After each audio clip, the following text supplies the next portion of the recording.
Being that you basically gave Tammy her break in wrestling, what do you feel like right now watching? I like Tammy and Chris. I've never...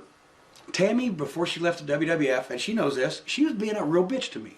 Because I was the only one who's trying to help her, because Tammy, and I'll say this again, see, Sable is a real cut. Sable is a untalented... I told Russo one time, see, Russo had a fixation on Sable. He's got some kind of fixation for surgical enhancement. I don't know what it is. I told him, I said, putting a live microphone in front of her mouth should be a capital offense. Why do we do that to our television program?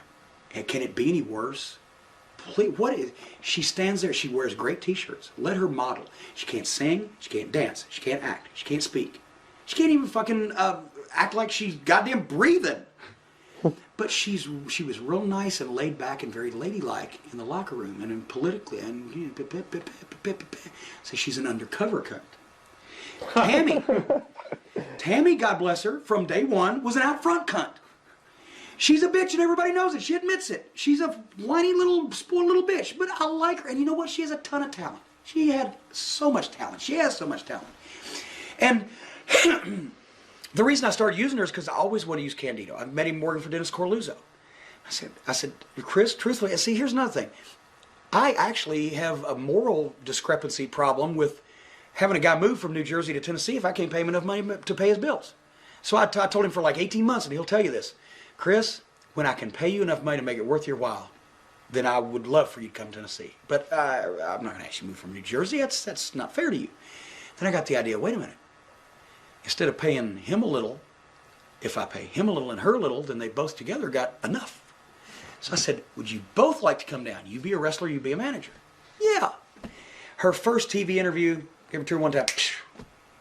I did it on pre-tape because I wasn't sure. She'd never done TV before. Photographic memory.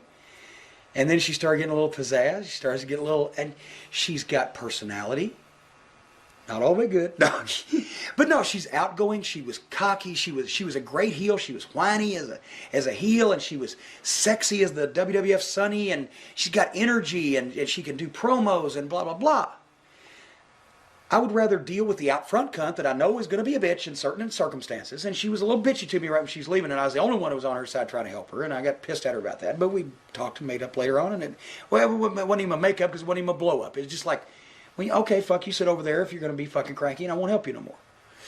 But anyway, we've talked since then, and we've saw her at Brian Hildebrand's show in Pittsburgh, and you know, Chris has always been an absolutely fabulous worker and a wonderful kid.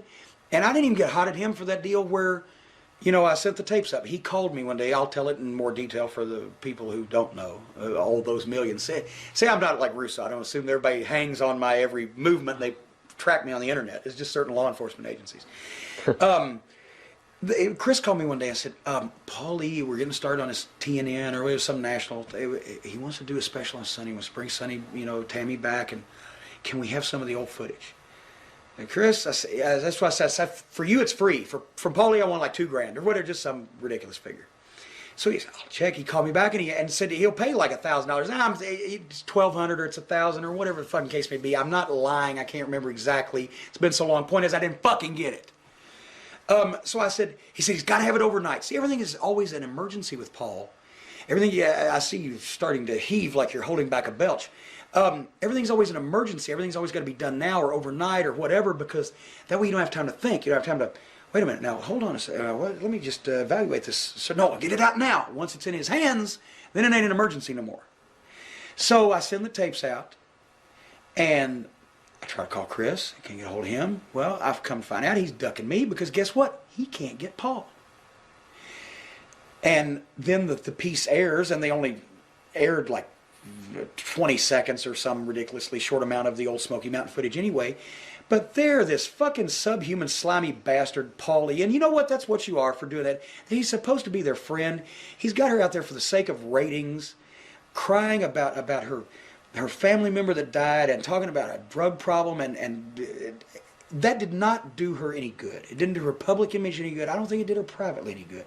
I don't think it did anybody any good except his fucking ratings, or what he imagined his ratings were going to be. If he was their friend, I don't need the ratings that bad. I'd rather people watch the show because they like to watch the fucking show than because somebody's going to have a mental fucking breakdown. But that's his goddamn New York bullshit fucking, once again, idea. Yeah, you can tell I'm prejudiced. That was not a nice thing to do to that girl. And I didn't like it. When I saw it, I didn't like it. And when Chris called me, I said, you know what? I said, they didn't use enough of my shit that I'm even upset about.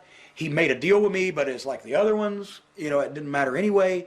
But Chris, why did you go along with that? And truthfully, I don't remember exactly what he said, but I don't think they thought it was going to be like that. I don't think it was presented to him like that in this context. And also, let's face it, did they have a lot of options at that particular point in time about places to go? So he had them over the barrel. He didn't have them strapped down. He didn't have the dildo all the way in. But he had them over the barrel and he was tapping them lightly on the buttocks. Yeah, you're going to do it. Fuck that. Why be that way? You know, she's a good talent and he's a good talent. And they don't need to go on there and have personal problems of whatever kind. It's a wrestling show. What is it? Fucking Dear Abby or goddamn Jerry Springer? It's a wrestling show. So he's appealing to a low common denominator. Not saying that I won't kick the fat manager in the pants, but at least that's related to wrestling. And at least it doesn't damage anybody's, you know, mental status. Anyway, enough of that.